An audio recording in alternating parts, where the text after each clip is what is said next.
តាគុំបំផ្លាញសត្វតូចមានសារៈសំខាន់ណាស់ជាសត្វកម្រសត្វតូចគឺដូចមនុស្សយើងបានបាត់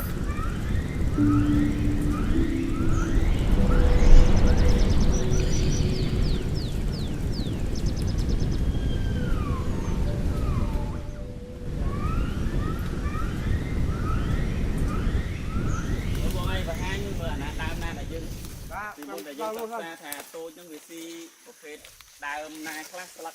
ឬក៏ផ្លែណាខ្លះដែលវាស៊ីបាទគាត់មើលហ្នឹងឯងមានថាដើមនឹងឈ្មោះអីក៏មានលេខកូដគេអញ្ចឹងគាត់មកដល់មកឲ្យតែតូចនិយាយរួមឲ្យតែតូចស៊ីអូខេតាំងយើងមើលឃើញអីឃើញណាអត់ទីអញ្ចឹងវាឡើងខ្លាចមនុស្ស3ឆ្នាំនឹងថែមឪពុនថែមឲ្យកូន2នាក់មានម៉ែមានកូនក្មុំមានកូនបើតូចពលលឿងខាងជើងនៅអូសៀនជាតិវិរិជ័យបន្សៃសៀប៉ាងនេះមានសត្វតូចចំនួន500ក្រុមប៉ុន្តែសាងដែលបានបន្សាំងនឹងមានតែមួយក្រុមមានឈ្មោល2ញី2កូនទី1កូនក្មុំ1កូនបើ1ហើយឪពុក1ម្ដាយ1កូនក្មុំមួយកូនស្រីនឹងបាន15ឆ្នាំកូនបើ3ឆ្នាំវាបតាការរស់ស៊ីការរស់នៅនឹងដូចនេះយើងបាត់មើលថែកូនមើលអីថើបអូបដូចថាប្រឡែងមួយកូនមួយប្តីដូចគ្នាបាទគេដល់តបទៅចាប់ខ្លះហើយដែរ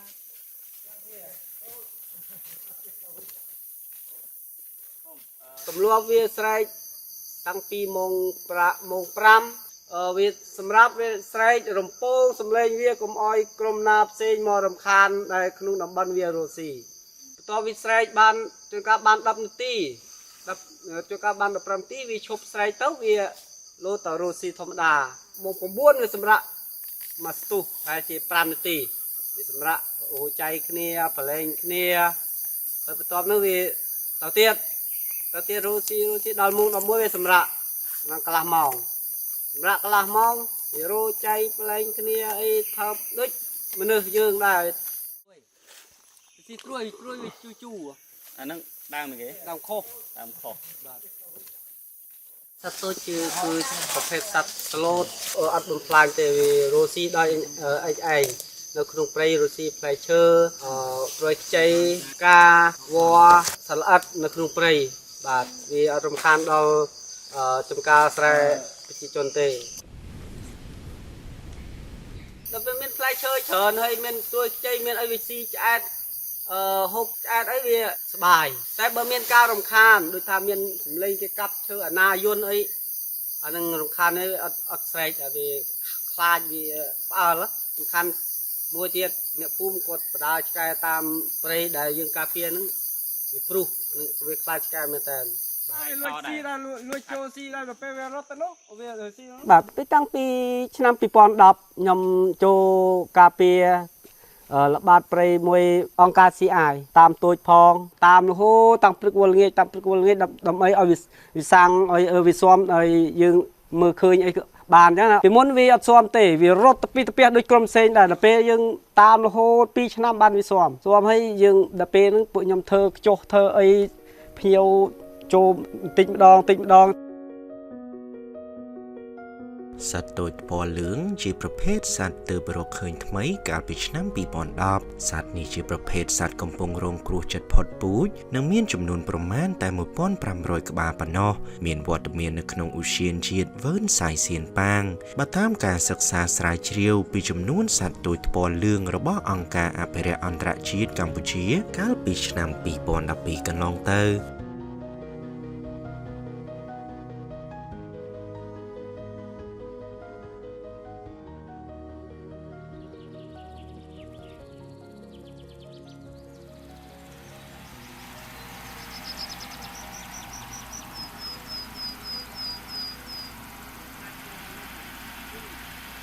ទៅស្រួលពេលយើងនេះអូអានេះដុតបាត់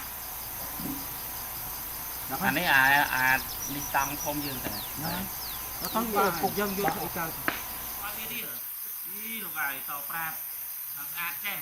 ហេតុអីបានយើងព្រួយក្តៅឲ្យមានអេកូទេសចរដោយសារទី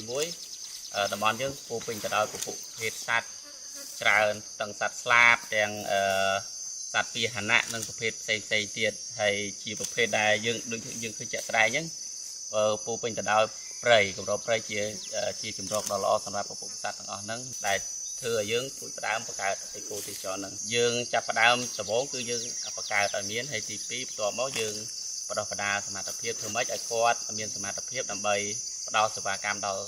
ភ្ញៀវទេសចរក្រៅពីការមើលទូយើងមានមើលសត្វស្លាបឬក៏ធ្វើដំណើរផ្សងព្រេងទៅក្នុងព្រៃជ្រៅជាដើមអង្គការអភិរក្សអន្តរជាតិកម្ពុជាកំពុងនឹងអនុវត្តកម្មវិធីនៅក្នុងតំបន់ឧទ្យានជាតិវ៉ឺនសៃសៀនប៉ាងតាមរយៈសហគមន៍អេកូទេសចរការអនុវត្តច្បាប់និងរក្សាឲ្យបាននូវជីវភាពរស់នៅរបស់សហគមន៍ប្រកបដោយចីរភាពជាពិសេសនោះអង្គការ CI បានចូលរួមគាំទ្រគម្រោងអេកូទេសចរតាមរយៈការឧបត្ថម្ភសម្ភារៈការបណ្ដុះបណ្ដាលមគ្គុទ្ទេសក៍នៅក្នុងសហគមន៍ជាមួយនឹងដៃគូដូចជា IUCN និង TUI Careបើយើងនិយាយរួមទៅចាប់ផ្ដើមពីយើងបង្កើតមករហូតដល់បច្ចុប្បន្ននេះយើងគិតថាវាប្រសើរជាងមុនដោយសារភ្ញៀវមកដល់ពីមុនគាត់ស្នាក់នៅក្នុងដូចថាអត់មានអគ្គិសនីឬក៏អីចឹងណាឥឡូវយើងអាចទៅនៅជាងមុនយើងមានតង់បណ្ឌិតមានកន្លែងអាហារដ្ឋានសម្រាប់អង្គុយហូបបាយហូបអីចឹងទៅមានបន្ទប់ទឹកហើយមានសូឡាប្រព័ន្ធសូឡាគាត់អាចបំភ្លឺគាត់ពេលដែលគាត់ពមៀញតាក់តងផ្ដល់សេវាកម្មទៅសហគមន៍គាត់កាត់បន្ថយការងារចូលព្រៃរបស់គាត់បោបាញ់អីចឹងណា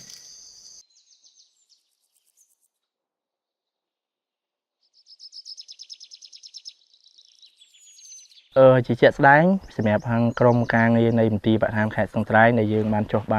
កត្រួតពិនិត្យនៅតំបន់នេះ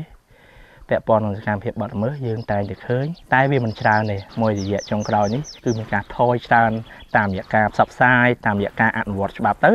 ឃើញថាសកម្មភាពបរបាញ់សត្វការដាក់អន្ទាក់មានការថយចុះច្រើនសម្រាប់នៅតំបន់សត្វតូចស្វលឿងនេះតំបន់នេះបើយើងដាក់បញ្ចូលជាតំបន់អេកូទេសចរធម្មជាតិយើងមានភ្ញៀវទេសចរមកលេងច្រើនគឺបានចូលរួមចំណែកយ៉ាងច្រើនមែនតើក្នុងការងារអភិរក្សទី1ជាធម្មតាតែងតែមានភ្ញៀវទេសចរឬក៏មានសហគមន៍ចុះមកទីនេះសកម្មភាពបទល្មើសគឺមានការថយហើយបើសិនជាអត់មានទេប្រហែលជាអាចនឹងមានការកើនដោយសារអីពេលជាធម្មតាបទល្មើសគាត់អត់ដែលប្រព្រឹត្តបទល្មើសនៅមុខនរណាម្នាក់ឯងគាត់តែងតែលួចធ្វើសកម្មភាពយប់ឬពេលស្ងាត់អញ្ចឹងពេលដែលបទល្មើសពេលដែលភ្ញៀវទេសចរចូលមកកំសាន្តនៅទីនេះវាថាដូចយើងឃើញជាក់ស្ដែងមានស្ថានភាពអ៊ូអរទី1អញ្ចឹងសកម្មភាពល្មើសផ្សេងៗដែលប្រព្រឹត្តនៅក្នុងតំបន់នេះគឺប្រហែលជាគាត់មិនហ៊ានប្រព្រឹត្តបទល្មើសទេតាមរយៈការថតរូបតាមរយៈការរាយការណ៍ទៅសមាជិកមានទួនាទីដែលនៅក្បែរហ្នឹងអាចចុះមកអន្តរាគមន៍ឬក៏បង្ក្រាបទាន់ពេលវេលា